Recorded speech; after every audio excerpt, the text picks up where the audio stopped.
You're listening to Hotep Ish with your host, Dewan B. Intelligent Ish Talk, intelligent shit talk, where we balance the profound with the profane. Political satire, celebrity and expert guests, information and entertainment, conversation and solutions. Leave your feelings at the door.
Black History commercial, take one. And it comes to 2 to the 3 and 4. Hold up. Celebrate our warriors and scholars. Black history on a t-shirt.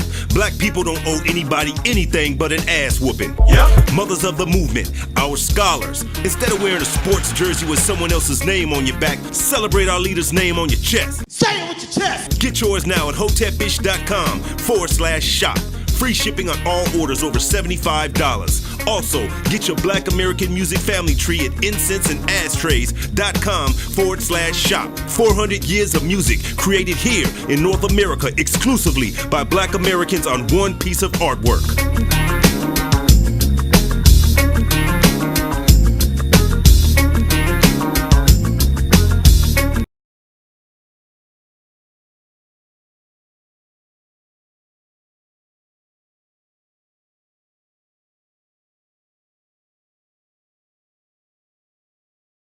Sorry about that, y'all. I'm trying to get the second commercial to play, but what the fuck is going on here?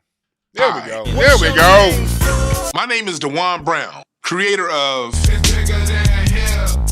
the Black American influence on music and culture. So what you saying? I come from the field of working with children. And in working with children, I've seen that there's so many young black kids who really don't understand where we come from. I'm from Africa. I'm from Crenshaw Mafia. As he creates a detailed timeline on how through Jim Crow, we created every form of music, from rock to pop to bebop to hip hop and more. I put together this tree because it seems to be an all-out assault on the history of Black American music. Damn right. We've always had music that talked about love. Love.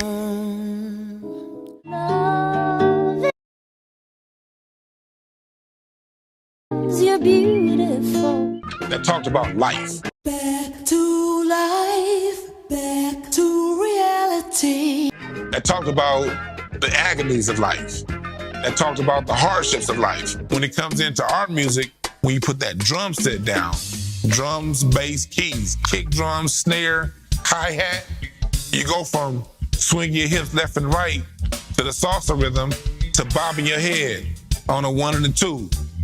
That's the effect the drum set has. So when we talk about hip hop and what it is, it's an extension of the music and the instrumentation that our forefathers created. Check out the live stream premiere of the documentary short, It's Bigger Than Hip Hop, The Black American Family Tree, and Q&A, a fundraiser to create a series detailing music's evolution. Go to DewanB.com for streaming passes and crowdfunding.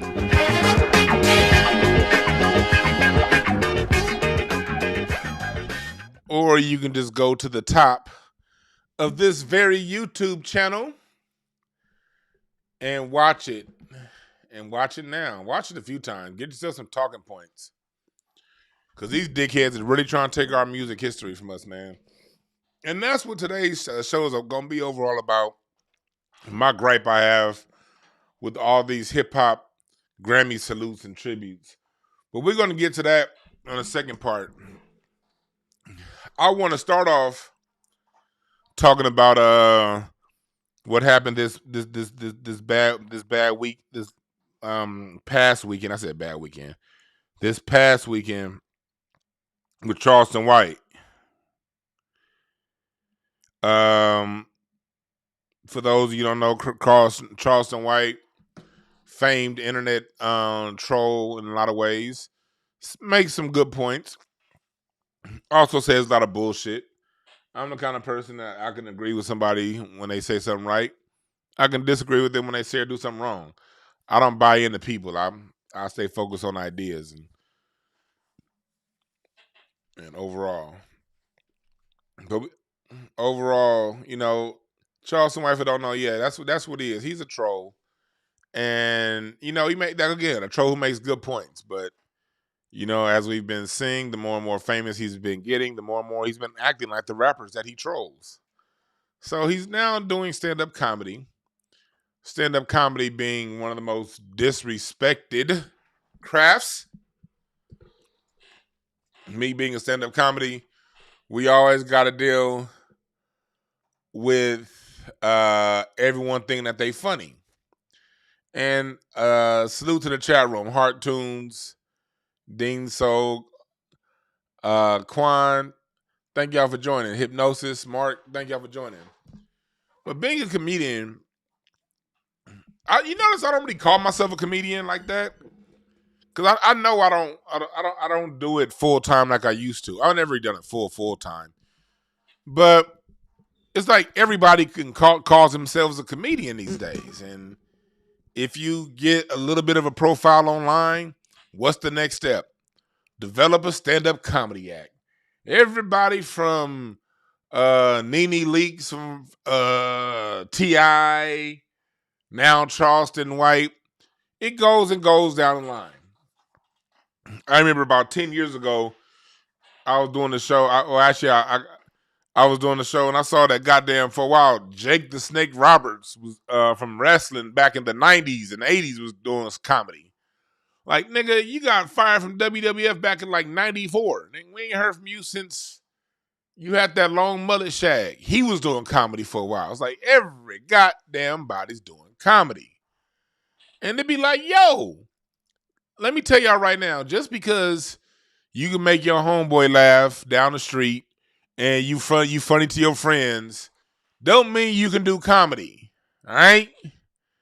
Let me give you guys another bit of advice. That funny joke you thought of that you wanted to pass to your comedian friend, let me tell you, it's 100% chance we're not going to do your unfunny ass joke. I be hating that shit, man. People be like, oh, Dewan, you're a comic? I got a joke for you.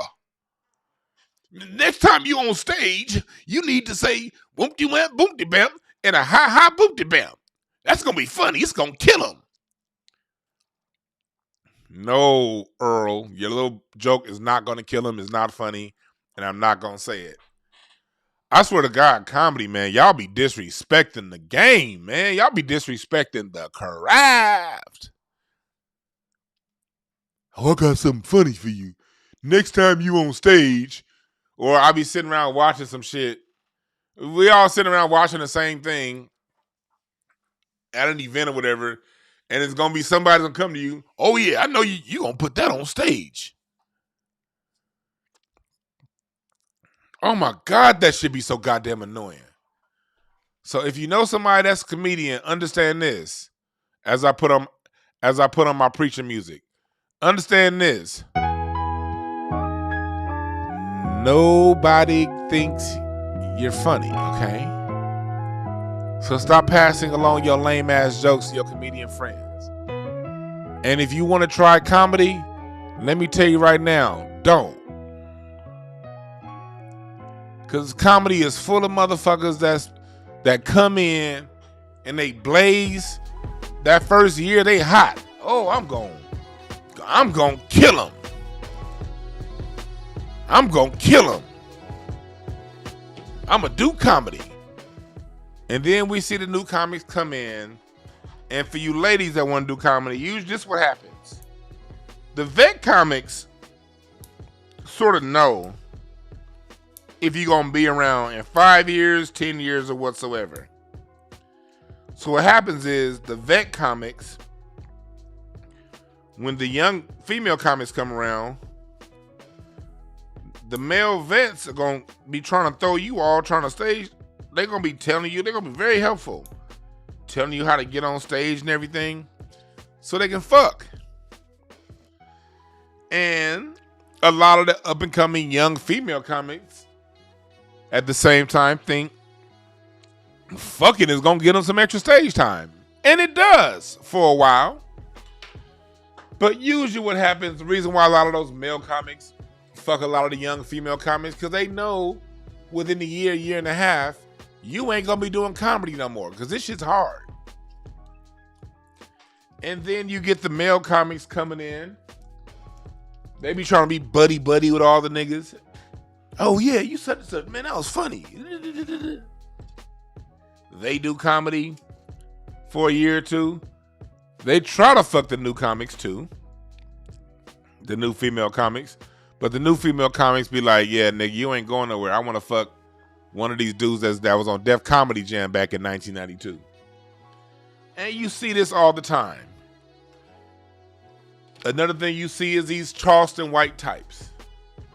These people who do 2 or 3 funny things online and they think that can transfer into a stand-up comedy career. When comedy is one of those things that if you're not willing to dedicate 10, 15, 20 hours a week grinding on stage at night, 4 or 5 nights a week, 6 nights a week, for a minimum of 5 years, because it takes you about 5 years to halfway find your voice, 10 years to really know what you're talking about. So unless you're willing to invest 2 to 3 sets a night for a good 5 years, 6 years before anyone knows who the fuck you are, don't do comedy. Because these comedy clubs are full of stages and people eating stage time who ain't going to be doing this shit in 2 years, let alone 6 months.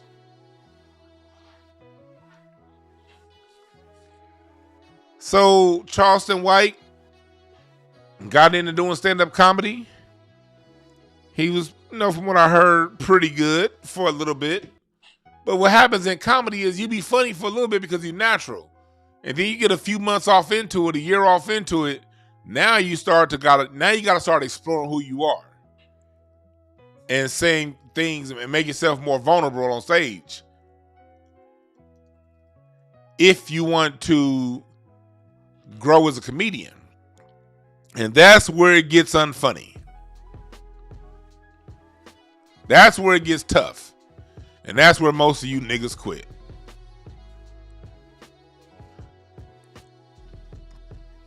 And that's where most of these niggas quit. Right there. So what happened? I'm gonna play this for you real quick. And we're gonna go in and talking about Charleston White's fight. And then we're gonna get into the hip hop part. All right. Let's see here. This is him basically talking shit. Hey, you paid to see me, nigga. Talking about you. Paid to see me. Charleston White's getting booed for the most part. Now he's going off talking about how people paid to see him. People paid to see him. And he's losing his composure. And this nigga pulling out money on stage. And somebody approaches the stage. And look at this, talking shit. A flower pot. Charleston White started it. You see here, this nigga picked up a chair, got tackled, and now he's getting his ass whooped. Yakak, yakak, yakak, yakak. I already got the back here. See, you can't get on stage bragging about how much money you got, homeboy. You better bring it when it come to. You can't go around bragging about how much money you got on stage, homeboy.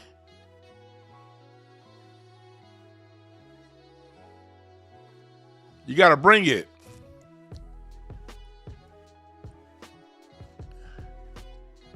We don't know if it was staged or not. I'm not going to trust that. Everything ain't staged. Some stuff is, some stuff isn't. But I'm the kind of person, unless I got conclusive evidence, I'm not going to even get into the argument whether or not something is staged. Take it for what you see. And what we see is a tiny little young man that when his jokes wasn't going right, he got aggressive. And he got to see it ain't what it all is cracked up to be. Comedy ain't all that, y'all. Comedy's very lonely. You on that stage by yourself, and you got a whole bunch of people who you don't know that you have to make laugh. And if you don't make them laugh, they're going to judge you and talk all kind of shit about you. Or you can make them laugh, but the next time they come on stage and make them laugh more, and they're still going to judge you and talk shit about you. That's comedy. That's comedy. And Charleston White is seeing this shit, man. Look, when you an MC like me, a nigga that get on stage and rock mics, you always in control. The person on stage is always in control. Let me know what you're looking at, because let me show y'all what y'all looking at. I've been seeing so many Charleston White fans coming to his defense. You just mad. Charleston White had it under control. He really didn't lose that fight. He did that on purpose. No, he didn't. No, he didn't. You're always in control when you have that mic. I don't care if you're having a bad set. I've had bad sets on stage. You can have a bad set and still not be disrespected if you know how to command a crowd. And commanding a crowd on stage by yourself is not easy to do. That's why you got to be humble. And even the best comedians couldn't necessarily command a crowd their first year or two in the game. It takes a while to really master a crowd.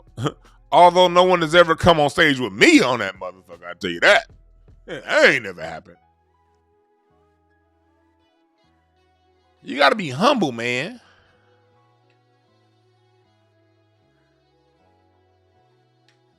And he's not. And so he got his ass rocked on stage.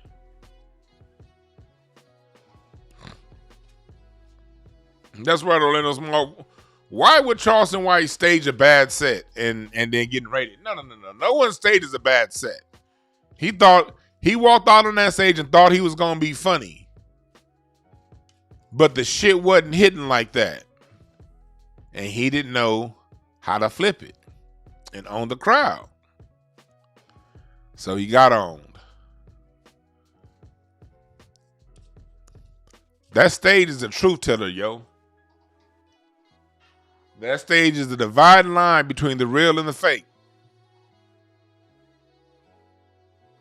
That's why, although I don't do comedy full time anymore, I'm not, you know, I don't even want to be Richard Pryor or nothing like that. But I never get too far from that stage. Because that stage is the truth. To go on that stage with a microphone, like, do y'all know how good it feels that it's just you and 200, 300 people you don't know? Sometimes you're in a little bar and grill and there's 10 people, 15 people you don't know. Either way, I'm good. And you craft a story, you tell a story, and you make these people laugh with you, and it's just you and a group of people, and they circled in around you, and every punchline you hit, yaga, they making them laugh. You got them laughing. I don't date fat women because when we fuck, it smell like breakfast. And they start laughing. Ha, ha, ha. I don't like short motherfuckers because they might headbutt my kneecaps. And they, ha, ha, ha, ha. You know what I mean? Why not talk shit about Dwayne Wade and his son? Ain't that funny that a motherfucker seen a grown-ass man in size 16 heels? Ha, ha, ha. I'm telling y'all right now, stand-up comedy is so much fun. And thank God for me, I'm not one of them niggas that had to bomb a lot. Like, it'd be a lot of them niggas that be bombing and shit. I ain't never had to really go through that. I've only bombed like a handful of times. And each time I bombed, it was less than 20 people in the audience. I ain't never bombed with over 100 people watching me. People watching me, them lights is on, DeJuan Brown will step the fuck up. Now, I may not have the best set sometimes, but at some point, if the jokes ain't going right, I'm going to change gears and start socking you niggas across the head with these jokes. And that shit feels so good to get 300 people laughing in your direction. Oh my God, that feels good. But it takes time to get to that point consistently. And you got to be humble and you got to put in the work. Charleston White been running his goddamn mouth, talking shit about TK Kirkland, saying he was funny to TK. I don't believe that one bit at all. Yeah, TK Kirkland be doing all kind of weirdo fuck shit, but you ain't gonna tell me Charleston White was ever on stage funnier than some fucking TK Kirkland. You may get bigger laughs every now and again than a major comic, but no, chill. Yeah, hit the like button. The likes are free. Hit the like button. But this is a field that a lot of people feel like they can get into when they make a couple people laugh online. This is the field people that they can get into when they to save their fledgling career doing something else. Hold on one second. My wife calling me from the store. Let's see what this shit's about. I know she buying something that I want. So y'all give me 1 second, all right?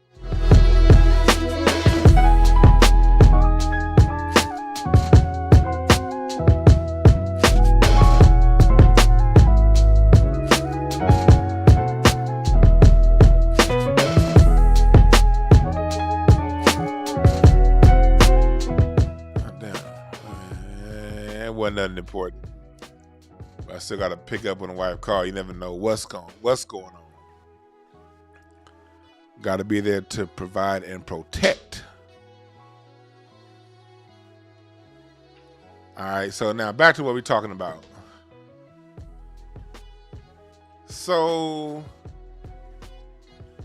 I got my neighbor playing her loud ass fucking music. I swear to God, my neighbor smells like must and dust. Oh my God. That lady is so fucking annoying. Back to what we're talking about anyway. So, stand-up comedy is a field that we have to watch people think that they're going to be next. And then you got to sit to the side and let these motherfuckers get more stage time than you. What's up, my man Corey in the chat room? Corey's a comic. He know what I'm talking about. So, yeah. Charleston White, humble yourself, talk your shit, whatever. I'm not here to tell somebody not to talk their shit, not to do comedy. Do what you do. But dude needs to Dude needs to understand. Charleston White needs to understand that, the message is good enough. Doing all the extra shit, I'm not gonna ever tell somebody not to be them. I like Charleston White's pretty funny to me on his lives. I don't really watch his lives too much because I can never find his channel. He always getting a new channel, so I can never keep up with Charleston White. I dig some of his interviews with Say Cheese TV, and I'm not here to all the way hate on Charleston White and say he's this or he's that. But I am here to say any man that can't control his composure like that, you need to check. Watch them. Watch niggas that can't control their composure. Watch them. Salute to the chat room. Lori Brown, Dr. Sinister, Ben Frank, salute to the chat room. So, do y'all hear that music come through my microphone? Are y'all good? Let me know. Press number 1. Y'all good? I'm gonna make sure y'all don't hear that music coming through that shit loud as fuck. It's very distracting. And I'm sure this Michael Cooper looking neighbor of mine, I'm sure she's doing that on purpose. But as long as y'all don't hear it, we good. I can fight through the distractions. Okay, I'm good. As long as y'all don't hear it, I'm good. I'm good. As long as y'all don't hear it, we good. We good. We good. We good. We good. I swear to God, my neighbor, she look like Orlando Woolridge. You wanna know how she looks? I'm gonna show you. I'm gonna show you. Rest in peace, Orlando Woolridge. But when she first moved in, when my neighbor first moved in, this is what I saw. I was like, is that Orlando Woolridge? The first nigga to go between his legs in a dunk contest? That's what's up. I really did. I thought I had a superstar neighbor. Then I was like, oh, it's a woman. I swear to God, I thought this was my neighbor when she first moved in. I was like, Orlando Woolridge got a husband? Oh shit, no, that's a woman right there. Oh my God. Oh my God. But anyway, back to what we talking about. Wally said Orlando Woolridge would say his own. Yeah. Yeah, he talking about, oh shit. Speaking of whole ass shit, we got this nigga Larry on the line. What's up, nigga? Hey, that's not an appropriate intro for a real boss like me. No, it's definitely an appropriate intro for a whole ass nigga like you. Yeah, no. Yeah. Yes, motherfucker. No. That was my Charleston White impression. Hey, Charleston White will whoop your ass, nigga. Yeah, okay. Yeah, I mean, if you believe that I got some beachfront property in Iowa, I want to sell you, ho. Nigga, so far, you call right at the time, right before I transition to my next topic. So before I transition, we talking about goddamn the Charleston White getting his ass whooped down there in Texas. You a comedian, Larry. I'm telling these niggas about how the stage is unforgiving. You better bring it. What are your thoughts on this whole Charleston White doing stand-up situation? I mean, I applaud anybody who wants to start doing stand-up. Well, let me walk that back. I caution those who want to start doing stand-up. I applaud those who keep doing it. Yeah. Like, people were very critical of T.I. when he first started doing stand-up. And I kind of was too. I just didn't verbalize it. But then I recognized that he was sacrificing by missing out on hundreds of thousands of dollars doing shows to work on his craft. So I applaud that brother for doing that.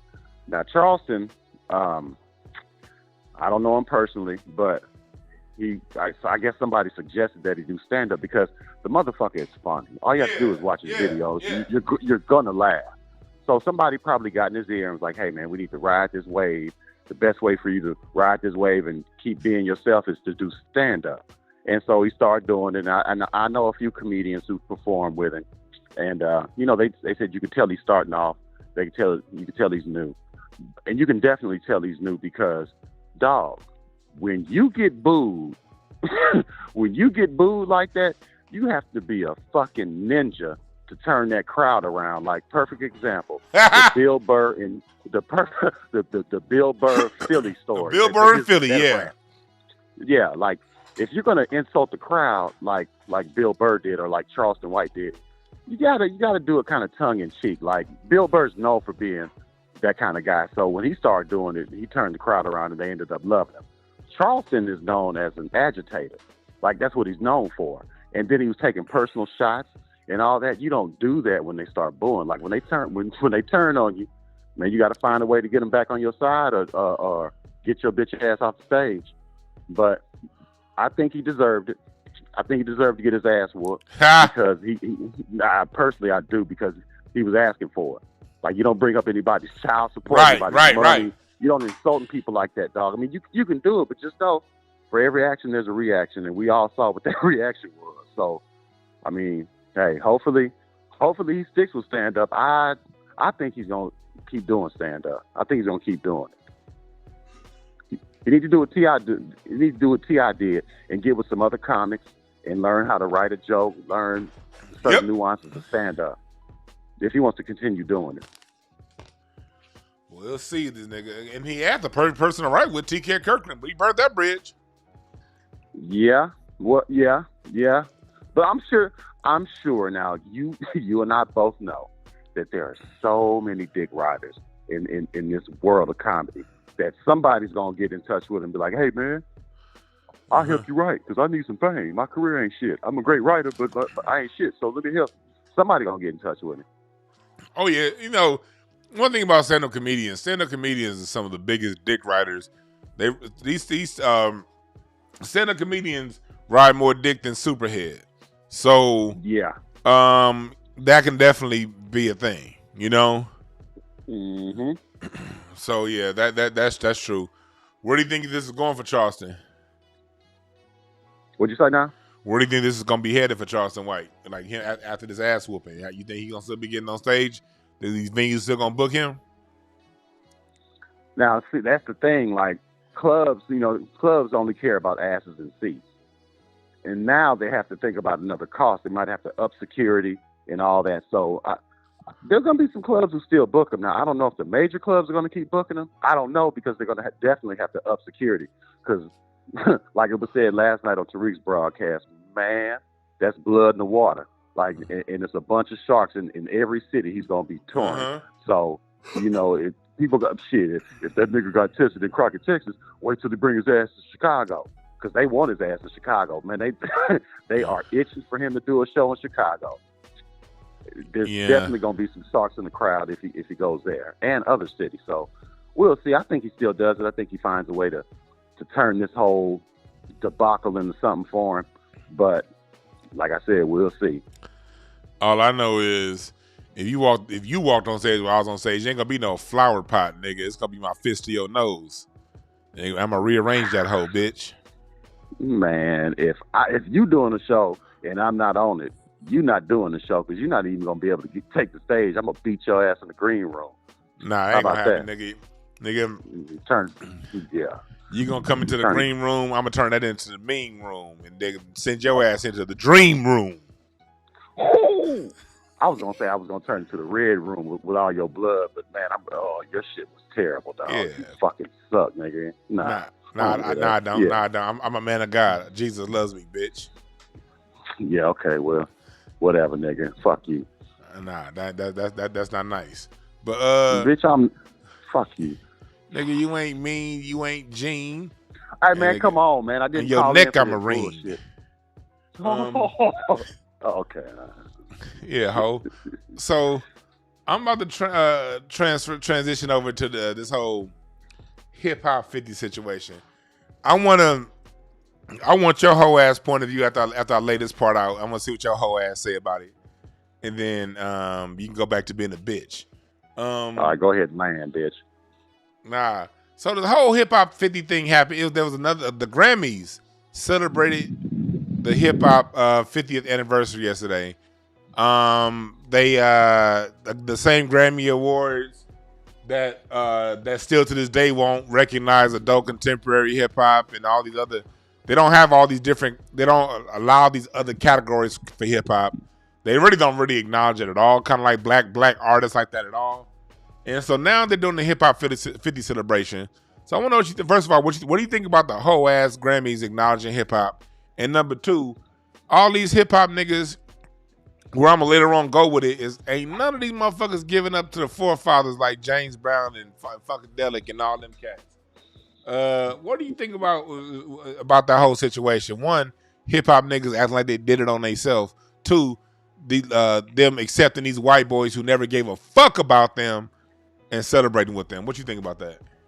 Man, you just pretty much said what I was gonna say, man. I remember when they first started the hip hop Grammys, when they started giving out Grammys for hip hop, it wasn't even televised. Like you come back to commercial and they'd be like, yeah, and the winner for the best hip hop album, they wouldn't even televise the shit. So I remember back in the days, people was boycotting the shit. Yeah. And now, you know, well, I know why the Grammys are starting to recognize hip hop now, because it's one of the biggest exports of the United States. So I get that. It's all business. But man, who gives a fuck about a goddamn Grammy? As Public Enemy once said, dog. Who gives a fuck about that shit, dog? Like, for real. Snoop ain't never won one. Like, Snoop has never won a Grammy. He's one of the greatest. Like, we can go on and on and on. And to the point that you made about them not giving up props for the forefathers, man. They say it's a young man's sports, and a lot of these young men don't even know about hip hop pioneers, let alone the people who laid down the groundwork for hip hop to even be a genre of music. So that doesn't surprise me. These young kids, they all dig riders too, man. They just like a lot of comics. They dig riders too, man. They just jumping on whatever wave is the highest right now. So it don't surprise me, man. And I don't even, man. Hey, I like to ask all the people watching this shit. Press 1 if you actually watched the Grammys last night. That ought to tell you what niggas think about the Grammys. I'm pretty sure it'll probably be 4 or 5 ones, dog, and they'll probably be tethers. But nobody watch the goddamn Grammys no more. Fuck the Grammys. Hey, dog, yeah, fuck the Grammys, nigga, and fuck you.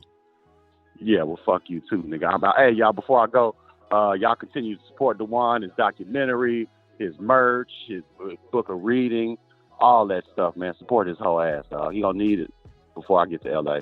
So y'all keep doing your thing and supporting him. I'm out. DeJuan, you a hoe. Nah. I'm a man of God. Yeah, that was Larry weak ass. For the Zeros thing. Yeah. And so yeah, I want to transition to that part. Last night, the Grammys saluted 50 years of hip hop. And it's streaming right now on Paramount Plus. They had a lot going on, you know? They had a lot going on. They had, they celebrated Queen Latifah and Will Smith and the Fresh Prince and Jazzy Jeff came out and did their thing. You know what I mean? And so I want to play a couple videos about oh damn it, where'd it go? I had the shit queued up, motherfucker. Oh, I moved it for that sorry ass Charleston White video. So here we go. I'm gonna play this part because they're not streaming it online. They have it on the app. So I'm gonna play this ad that they have for it. So for those of you who did not see the Hip Hop 50 and the Hip Hop Grand for the Grammys, I'm gonna play this ad for you. I'm gonna speed it up so I don't get no goddamn copyright or nothing like that. But here we go. Browser share. Here we go. This is what it was. Music that changed the whole world forever. The Grammy salute brings 5 decades of hip-hop royalty to the stage, including the female voices that have become some of the genre's biggest stars. Ladies first, yes. There's a lot of boys clubs out here, and hip-hop was one of them until you heard the female's voice. We showed up, we stayed, we maintained, and we forged a new plateau for the next female MC coming. They took my rings, they took my Rolex. The 2-hour concert showcases the future of hip-hop while honoring its past, including a reunion with DJ Jazzy Jeff and the Fresh Prince, the group that received their first Grammy Award for Best Rap Performance in 1989. We are musical, magical radicals. No small letters in our names, only capitals. This night is something special because you get to see so many different generations of hip-hop all on one stage. LL Cool J and Questlove are executive producers. I just wanted to take a step back and just... So that's most... I'm going to go through this. I wish I could have found a full video of it, but yeah, I can't. First off, you know, you have the Grammys. This is why I see hip-hop at its essence did not like mainstream approval, going back to the days, the original days of hip hop, because you understood that mainstream white acceptance basically meant you was corny and played out.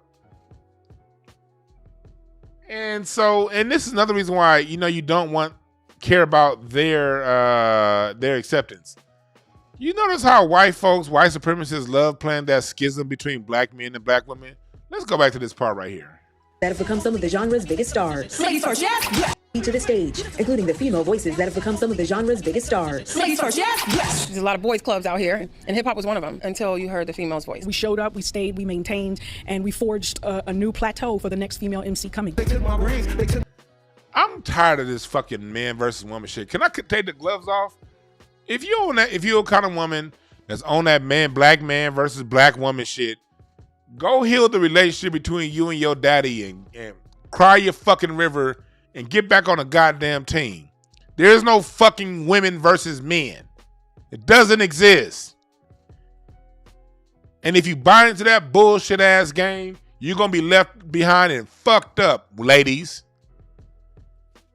Stop letting these white folks play men against women. Stop that shit. Stop that shit. Ladies, I'm tired of that shit, for real, for real. And this is coming from a married man who loves women, who has nothing but a good rapport for women. But y'all gotta stop these fucking white folks with playing that goddamn schism between us. Yes, I'm tired of this shit. Now y'all trying to use hip hop to do it? Black man and black woman and black child. That's how we get through this shit.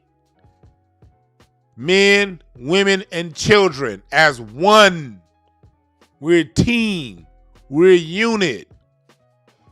There is no one or the other over the other. Oh, black women and black women. Let me talk turkey to my black ladies out there. Stop all that. Oh, we women, we had to make our own way. Quiet. Music is competitive. Nobody, let me say this again. Nobody is openly, easily accepted in music and art. Because we as a people have the highest standards when it comes to what we demand from our artists. And if you ain't good, get the fuck out the way. It's not because you're a woman. Everybody has to prove their dopeness, whether it be as an MC, as a drummer, as a comedian, as an actor, actress, as a fucking plumber, electrician, secretary. You gotta prove yourself. And it ain't because you're a fucking woman. You gotta prove yourself because you gotta fucking prove yourself. It ain't got a goddamn thing to do with you being a woman. And this is part of the reason why I'm having these hip hop conversations. I'm just at my wit's end with hip hop acting like it's better than or different than black music. It ain't nothing in hip hop that's exclusive to hip hop. Music is competitive. music is competitive. Yes, it's male dominated because it's in alignment with how men, because it's competitive. And if a woman can jump up in there and do her thing, she's loved too. Name one form of music, jazz, blues, all that shit was male dominated. But if a woman came in and could do her motherfucking thing, then god damn it, she did her thing and she's accepted. And let's go back to the days of Salt and Pepper, MC Lyte, Lady of Rage, Yo-Yo. The early days of hip-hop, Roxanne Shante, Queen Latifah, the women who were accepted earned their stripes. And the men accepted them. If you go back to the late 80s, early 90s, most crews had a female. Death Row had Lady of Rage. Cube and his side of the game had Yo-Yo.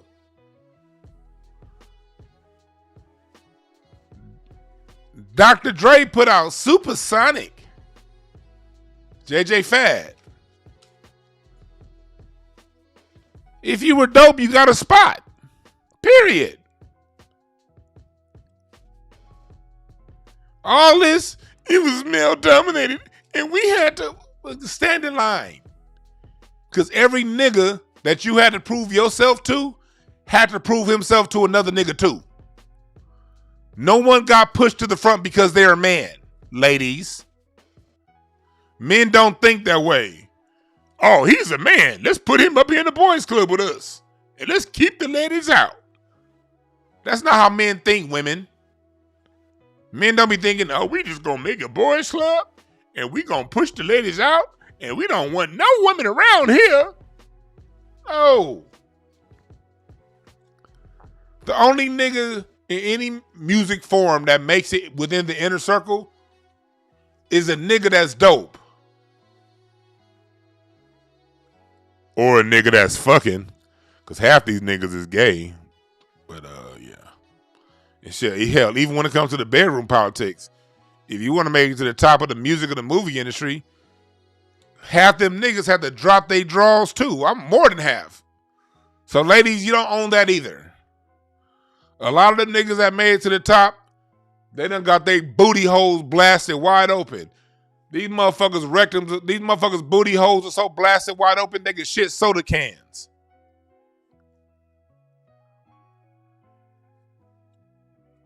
I'm not saying I think it's right. I think it's wrong. I don't think dudes should have to touch their ankles to get to the top. But that's kind of how it is.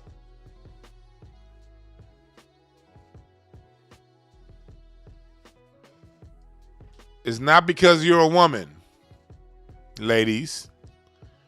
It's because that's the environment, and that's how the environment existed before you got there. Okay? And no one's going to roll the red carpet out and change the environment because you showed up.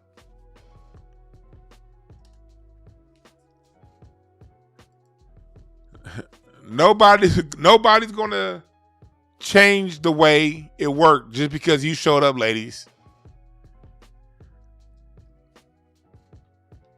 Get in where you fit in. Don't let these white supremacists play a fucking schism between black man and black woman. Don't let these white supremacists play those fucking games, ladies. You gotta stop. Because, men, we can't stop that. The women gotta stop that.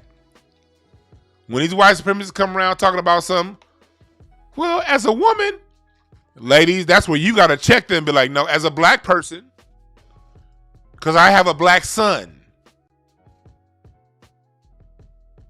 I got a black father. I got a black niece, nephew, brother. Well, I hope you have a black male niece, but you got a black nephew, brother. And no, we're in this together. That's when this shit's gonna stop. When you get hit with a black woman question and you respond no as a black person.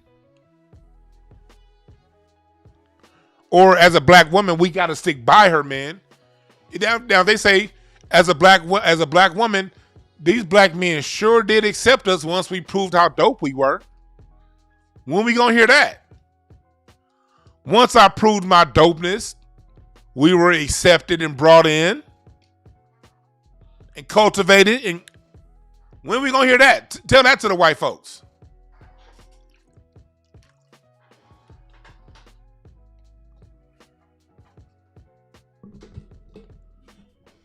Niggas take any opportunity they get to split black men and black women. God damn, I'm tired of this shit. You can't tell me shit about. I know as a black man, I've gone through a whole lot. I know as a black man, I'm targeted for economic destruction and my freedom is targeted. And I understand that the white supremacists got a whole game plan for black men. But as a black man, I ain't strong enough to get through this shit on my own as a black man. I need my black woman by my side. I need the energy of the black youth to fight. But the black youth ain't gonna fight as long as we black adults are over here gender warring. Oh, I don't like women. These modern, you got these hoe ass niggas. These modern women. Oh God, modern women. And then you got these hoe ass, these chicks. These men. Oh God, what am I supposed to do? I'm a woman and I'm black. You supposed to suck it up. God damn it, that's what you're supposed to do. Suck it up, dust it off, and get back to what the fuck you got to do.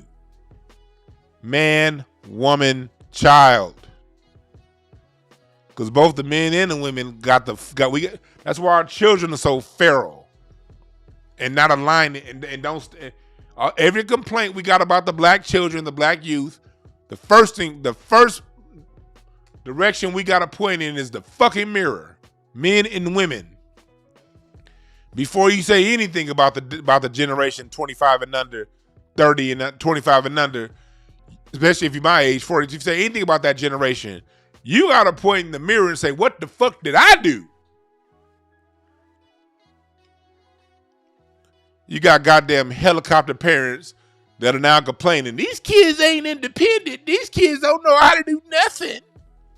Yeah, nigga, because when they was 6 and trying to learn how to cook, you were too young. When they were 10 and wanted to go to their friend's house and play, it's dangerous to go to your friend's house.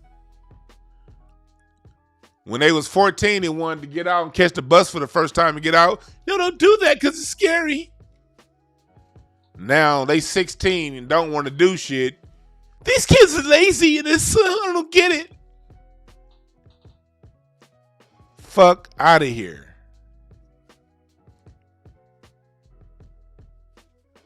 Fuck out of here with that shit.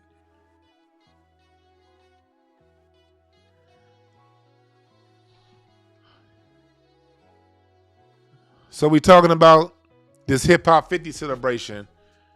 And I'm telling y'all, man, they use our events. They use this stuff to those schisms and to mix in propaganda with real shit. Let's keep going.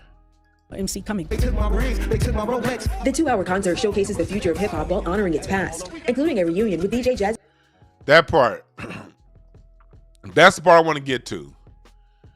They talked about Hip Hop 50 celebrating the past while honoring the future. Honoring the past while celebrating the future. We have 200 plus people in here across platforms. We got over 300 plus when you add up all my platforms between Twitch, YouTube, goddamn Instagram, Twitter, and Facebook, nigga. And I only got 99 likes. Y'all better hit that like button. Y'all better hit that like button. Yeah, that's right. My grandmama taught me. My grandmama started teaching me how to cook eggs when I was 5 years old.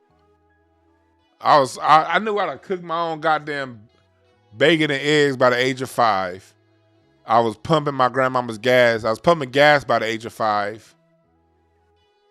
I was walking down to the store to get stuff by the age of 7. By 1987, 88, I had to go with one of my friends on the block, but we was walking down to the store around the corner by the age of 7, 8. Yeah, 1988, I was 7. Yeah, 88, 1988. Nigga, we was walking all up and down Main Street and 58th and 57 down to the ABC Market on 54th and Main. Nigga, we was walking to the gas station to get some stuff in the convenience market on Slauson and Broadway. Nigga, we was doing all that shit when I was 7, 8 years old. Hell yeah. Walk down to the burger stand on that was on 55th and Broadway.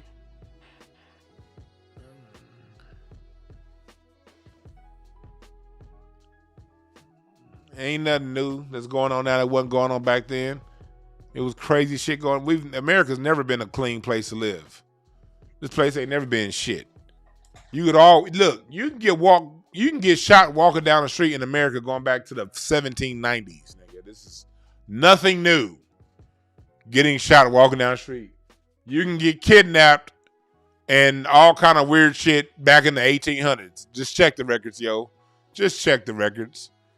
It ain't nothing new going on now that wasn't going on in the 60s, the 20s, the 1820s, the 1920s, the 2020s. Ain't nothing new. There's just more media coverage and that got you niggas scared. That's all it is. The only thing there's more of is media coverage. So it's in your face more if you choose to watch the news all the goddamn time and read what's going on negative, and all your Twitter feed is negative shit. Yeah, back to the 1650s, man, ain't nothing new going on. Nothing. And that's what I want to talk about when it comes to this 50 years of hip-hop celebration that we've been seeing going on. This whole 50-year hip-hop thing, they're talking about honoring the past. I've seen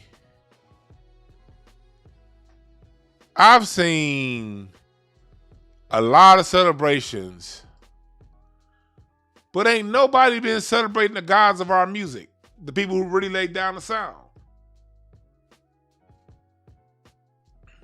The reason why it's so, to me, insulting that hip-hop is only celebrating other hip-hop artists and not the artists from the 70s is because hip-hop rap does nothing but pull from the 70s. In this picture you have right here, you have 3 of the titans of the bass guitar. And you know what's funny? Mostly all of the masters of bass, especially electric bass, are still alive. But most of your bass masters of the last 60 years, they're still alive. From Ron Carter, he's still alive. But in this picture right here, you have to the left, Verdine White, master bass player from Earth, and Fire. In the middle, you have Larry Graham, master bassist from Sly and the Family Stone, invented the thump bass slap, the slap bass technique. That's also Drake's uncle. And on the right, you have Bootsy Collins, master bass player. And between these 3 men whom are still alive, you have so many bass samples that they laid down for us over the years. And if not a sample, a direct 808 ripoff of the bass line these men laid down. And now one celebration of the forefathers of the not only the music, but also the style. The style.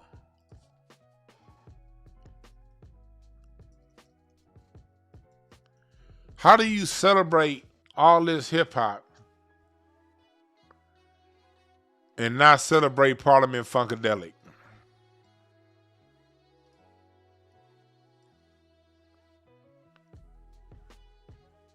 How do you not celebrate them? Fuzzy in the front, Glenn Goins in the back. Glenn Goins' son just passed away earlier this week. Rest in peace to Glenn Goins Jr. He died last week. That's the brother you see here in the back with the face paint. Glenn Goins actually died. He left the band. He died back in the 70s.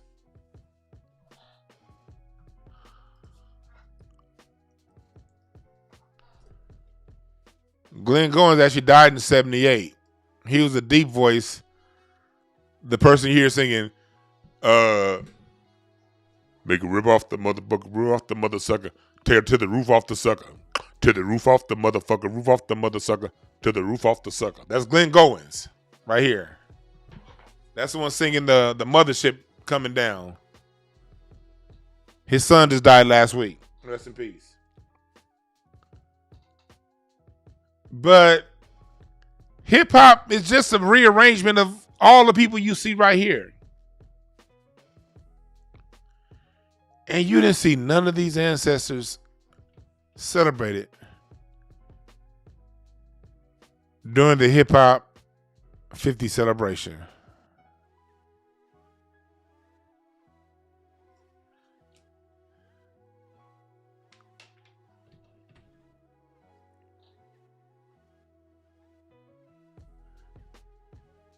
That's some bullshit.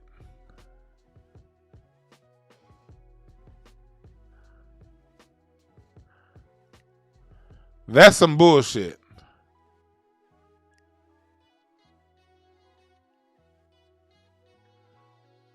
That's some bullshit. Yeah, Glenn Goins, when he's singing down the Mothership Connection, I hear them. Glenn Goins had that church voice.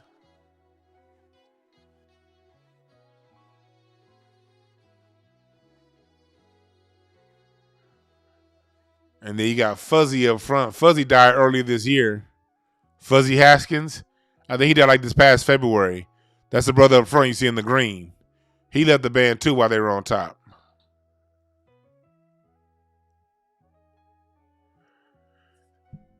In the video,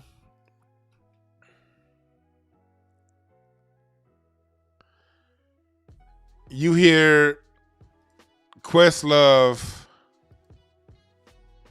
talk about, was it here? No, here it is.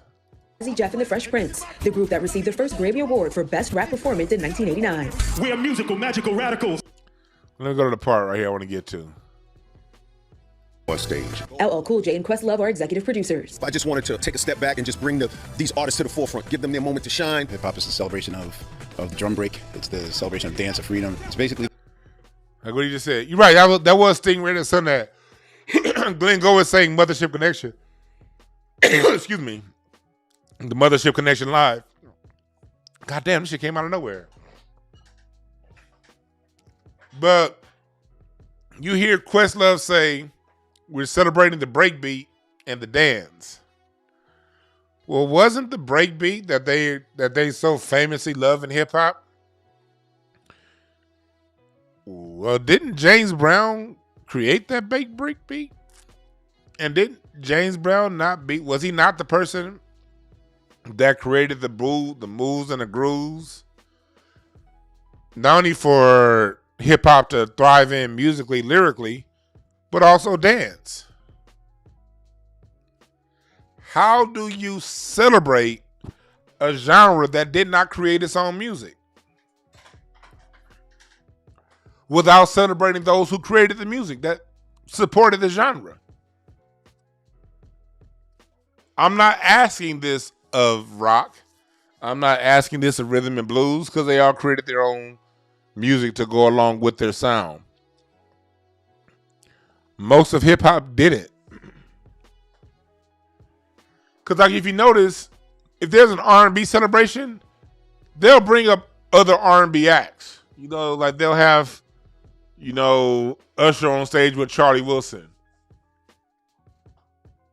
but you won't see them talk about having Snoop perform with Bootsy Collins.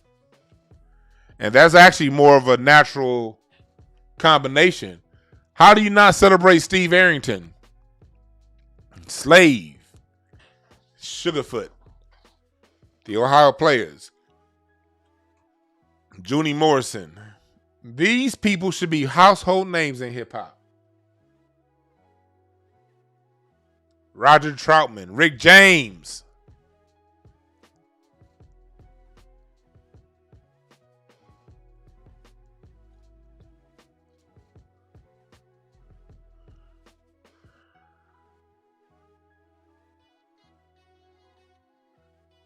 And that's why I say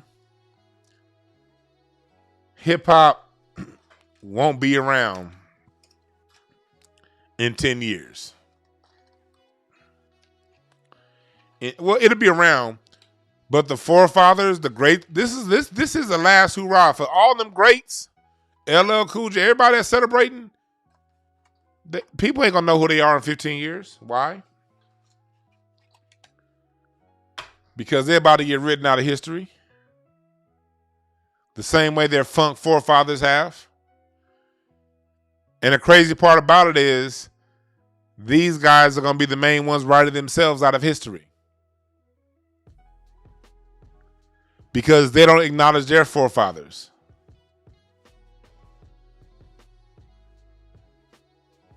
They don't acknowledge their forefathers. So as that generation starts to die off and these white boys rewrite the story, the true black greats who pioneered hip hop are going to be nothing but a side story in the book that they created. They're going to get pushed to the side for newer, more popular acts. They're going to get pushed to the side for the likes of Eminem and Drake, people who sold a bunch of albums. There's a new sound that black Americans are creating right now that's going to be more popular. As we can see right now, K-pop and J-pop is more popular than rap and hip-hop. The K-pop and J-pop, the kids are looking up to these Japanese artists, Korean artists.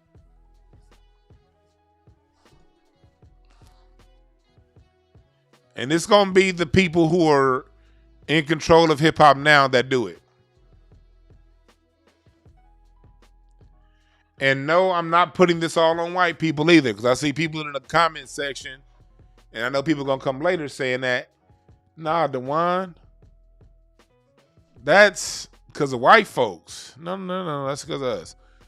Hey, hit the Cash App, y'all. Hit the Cash App right now. I'm doing my documentary. It's bigger than hip-hop, the Black American Music Family Tree. I need y'all to hit that Cash App for the direct hookup. And then also, man, look, donate to the crowdfunding. We have less than 100 donations, y'all. If I must say, that's pitiful.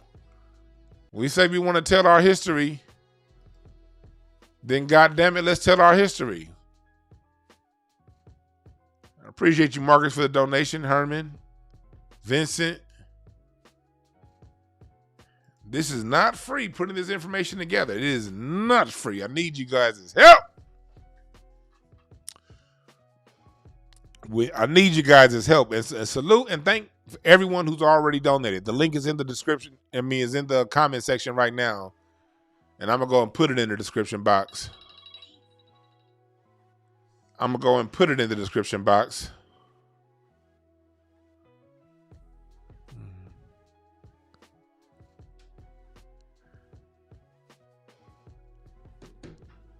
But we got to protect and maintain our own history.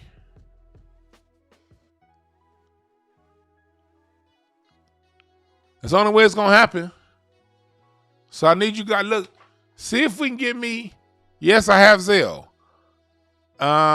See if, like, we got 210 people in here, man. So that means we can get 50 people right now to donate $25. We can get 50 people right now to donate $25. That should not be hard. Even if you donated before, We can get 50 people to put up 25. We can get another 10 people right now to put up $10. We can get 50 people to put up 25. We can get 10 to put up 10. Nigga, we can get 20 people. We can get another 50 people to put up 5. So help preserve black music history, yo. I am in the trenches in the middle of filming episode number 2. 2 and 3. I think the next episode might be 2-part.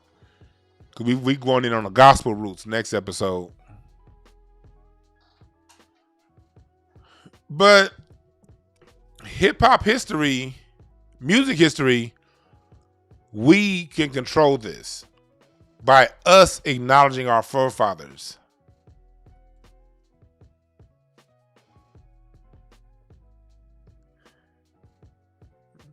We can do that. Let me see. So, yeah, so the question now, will hip hop survive another 10 years? Because as we see, they're actively wiping away the history of funk. And they're doing it with hip hop. Like, think about this for a second. Almost every song that was celebrated last night at the event was sampled. And there was no mention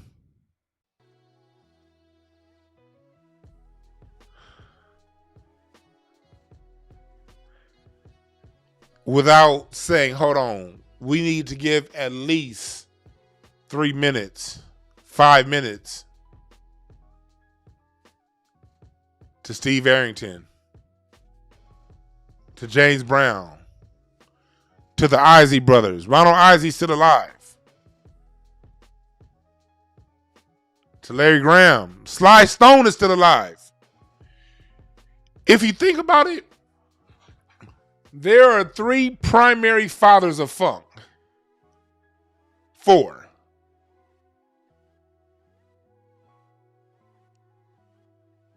Sly Stone, James Brown, George Clinton, Bootsy Collins.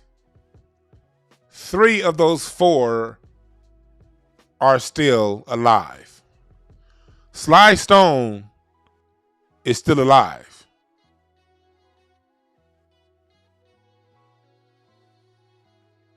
Bootsy Collins is still very much so alive. George Clinton is still alive. How do we Ted or Herbie Hancock and Rocket? I get CBS wanting to do something, but do you think CBS would have said no to 2 minutes? At least a montage celebrating the greats. No celebration of Count Basie, because before we go to the funk, we got to get to the swing. Count Basie's musical philosophy is something that George Clinton expounded upon.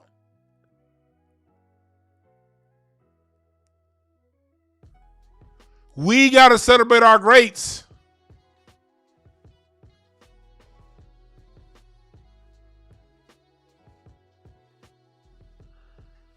And you got the hip-hop generation, the hip-hop artists that are so extremely selfish.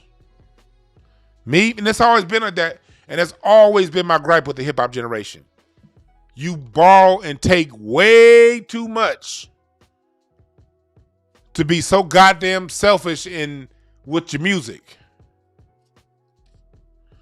Like when they say, yeah, hip hop has changed the world like nothing. No, nigga, it's just your turn to change the world. Black folks are always changing the world with our goddamn music. You ain't nothing special, LL Cool J. We been doing that. Muddy Waters changed the world with his style of blues. Louis Armstrong changed the world with his style of singing and trumpet play. James Brown changed the world with the funk. Sister Rosetta Tharpe changed the world with her guitar stylings.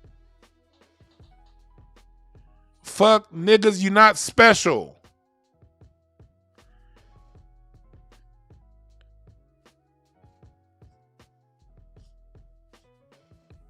And that's why I don't mind being the lone voice standing against the crowd.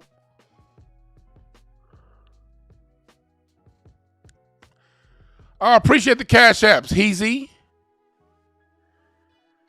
Heezy cares about music history. Starlet Thompson cares about music history. Aretha, I appreciate the Cash Apps. You care about music history. I much appreciate it. Much appreciated.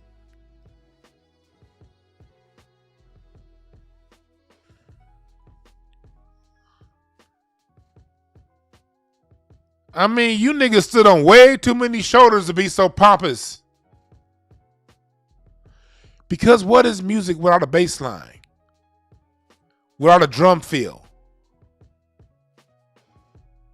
Without a keyboard lick? What is music?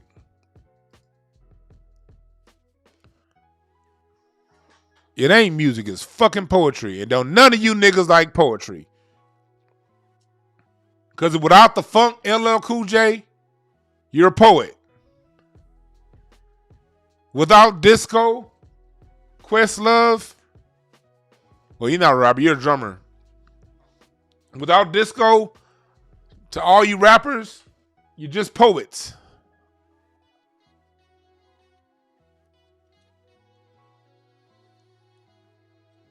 Without rhythm and blues, you're just folk tellers.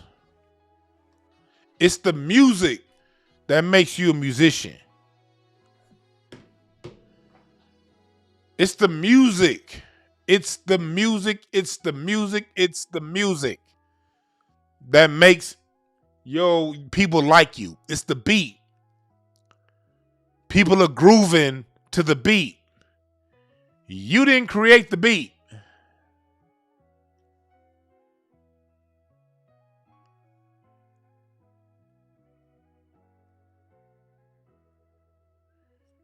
You didn't create the beat.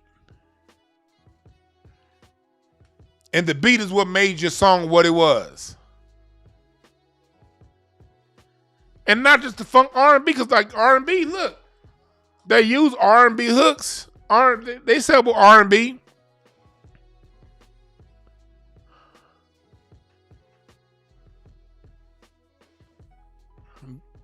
They sampled R&B.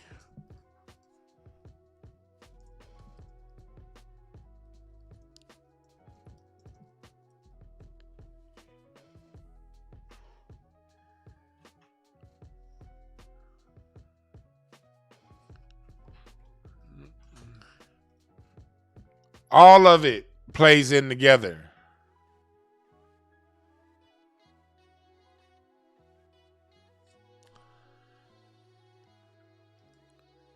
OG Cash App, it's right here on the bottom. Make sure you got 2 N's in my name.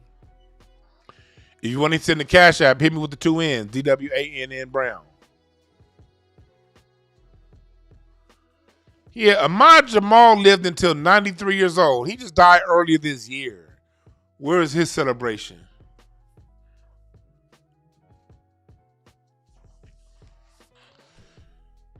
This is why when they're done with these Hip Hop 50 celebrations,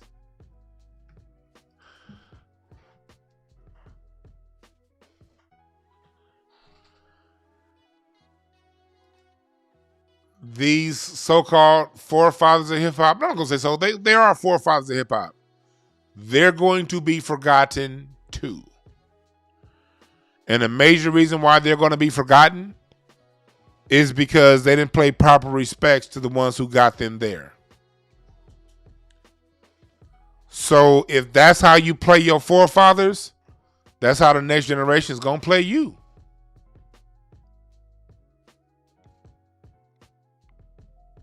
It just is what it is.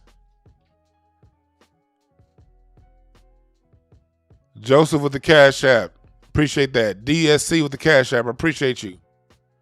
Yeah, y'all, DSC, y'all appreciate music history. We as black people, we have so many great honors to give.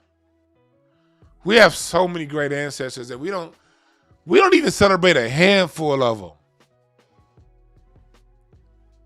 That's another thing that's so sad about it. We don't celebrate. We don't honor the people who deserve honor. And I'm tired of that shit, man. We got to honor our ancestors. And we have to honor one another while we're still alive. We got to honor each other, man. All this me on top, big eyes, little U's. Fuck that mindset. You got niggas going around, I created this and I created that. You got a whole team full of niggas around you, but you want to go talking about me, I.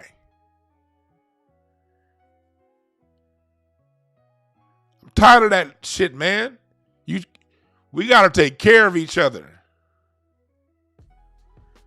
I've been in too many situations to where you work and you build something as a team, but then somebody want to break off and start measuring. Well, you did this amount and I did that amount. And I this and I got the profile and me and I. Where'd that leave your ass? Black folks, nigga. Oh, her going with the cash out. Appreciate you, my brother.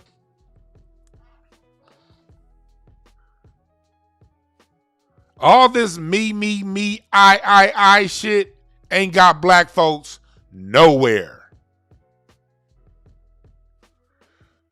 All this black man versus the black woman ain't got us nowhere.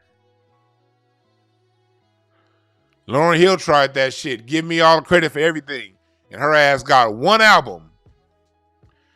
Lauryn Hill probably would have 5 classic albums had she just shared the credit. She ain't want to get a credit up. So she got one album. She better thank God niggas are watching her tour for that one goddamn album. Me, I has gotten us nowhere. Not acknowledging our ancestors and our greats has gotten us nowhere. Tim C with the cash out. Much appreciated, brother. Oh, I got a.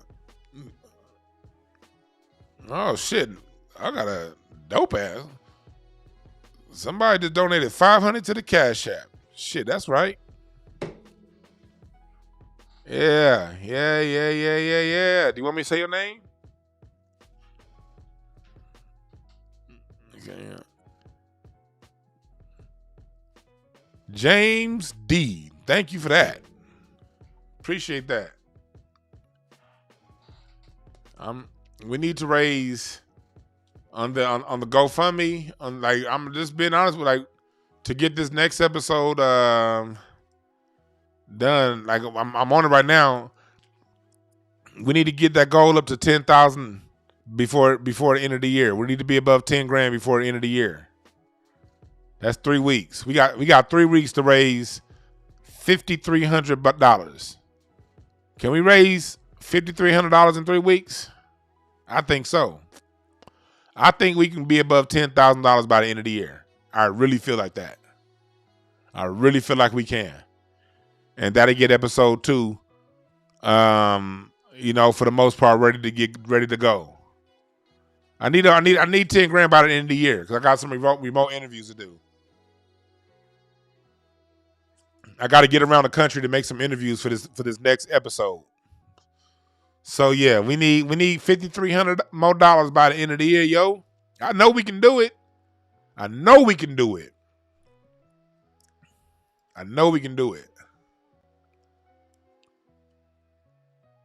We need $5,300 by the end of the year. I know we can do it.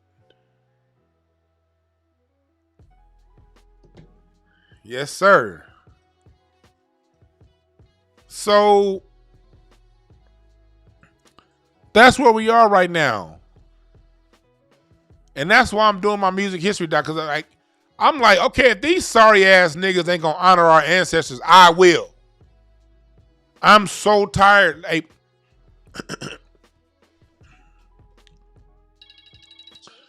look, y'all, I had to get on camera and tell y'all this shit, nigga.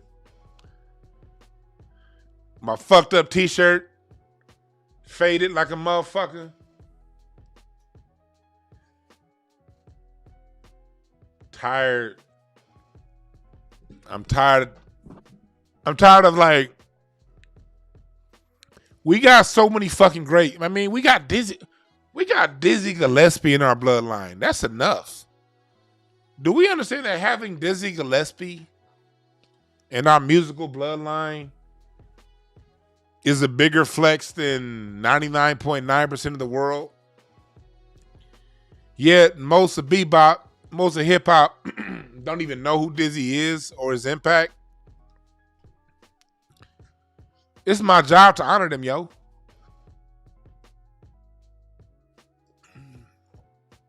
It's my job to honor them. It's our job to honor them. It's our job to honor them. If these dickheads that sampled all the music, took the style and the swag from these guys, if they can't honor them, then we must do it. But I'm telling you hip-hop niggas this. I'm watching real close. And the hip-hop niggas that don't honor our greats, you guys won't be honored by those of us documenting the story either. That's why I want to, send a shout out to Too Short. Too Short does a good job of really honoring who come before us, We need more of that because I'm telling you, I'm watching real close. These rappers that take all these celebrations and they me, I, hip hop and not, you won't be honored. Why? Because we'll be spending the time honoring the people you got your beats from. We'll be too busy honoring people you got your swag from, like Johnny Guitar Watson. Why would I honor the imitator and not the innovator? And they're definitely innovators within rap and hip hop. But why would I spend time honoring you if you don't honor where you got it from? So these niggas need to think about that. Why are you going around being me, I, acting like hip hop is separate from R&B? It's not. It's the same. They're fucking conjoined twins.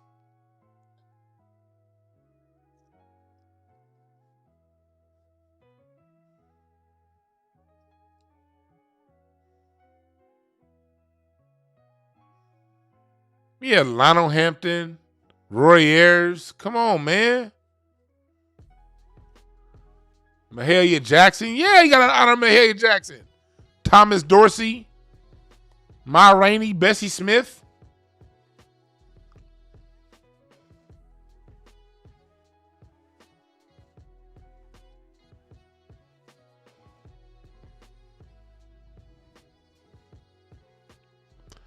I think it's sad and dishonorable when we don't honor where it comes from.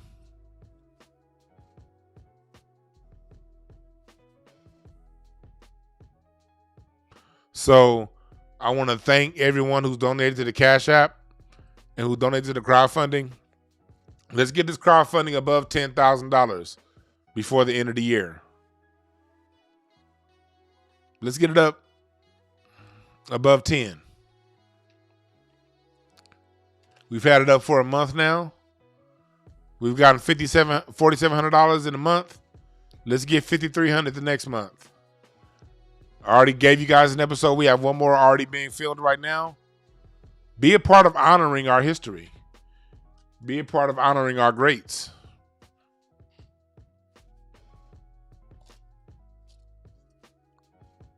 Also,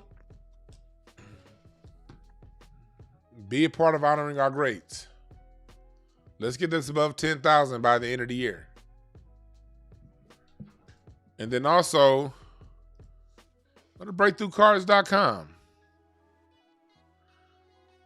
If I am, I'm going to, later this week, we're going to be doing some reading shows on some prediction shows coming up. But in the meantime, get your reading for next year.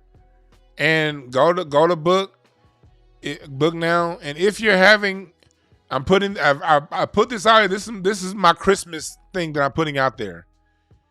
If you feel you need a reading and you just can't afford my price right now, email me. Okay, I'll work with you only during this time of year.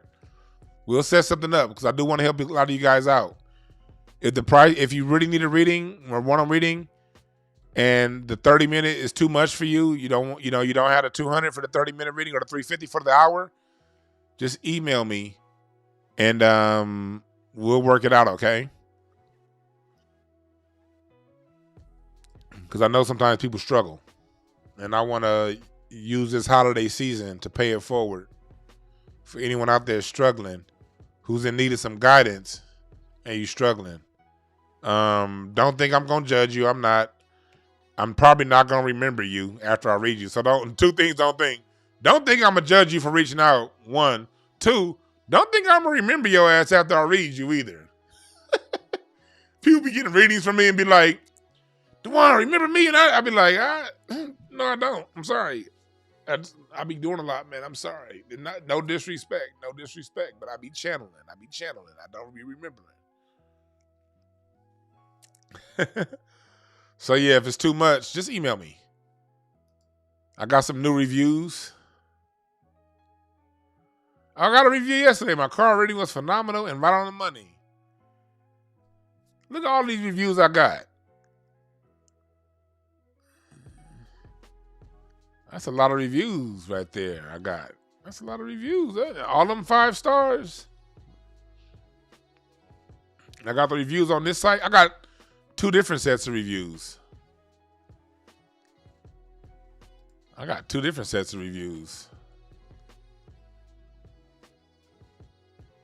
Yeah. You say you can't wait for the next episode? The next episode is going to come as soon as y'all help me with this GoFundMe. The more y'all help me out, the quicker it'll come out. I would like it to have it for you by Black History Month, but I don't know. Because some of my interviews that I want to do this week are going to get pushed off into the new year. Because, new year, end of the year coming. People are starting to go back home and stuff like that. So I tried to get all my interviews done this week, but that's not going to happen. So that means I probably won't get my interviews done until the second or third week of January. So that means it's probably March or so for the next episode, but we'll see. All right. But I want to thank y'all again for listening, for helping me honor the ancestors. And yes, we will do some readings on the next show when I read the year coming up. All right. I want to thank y'all again for listening. And remember this: there are no perfect messengers. Only perfect messages for those willing to pick up the game. I'm DeJuan. Thank you. We out.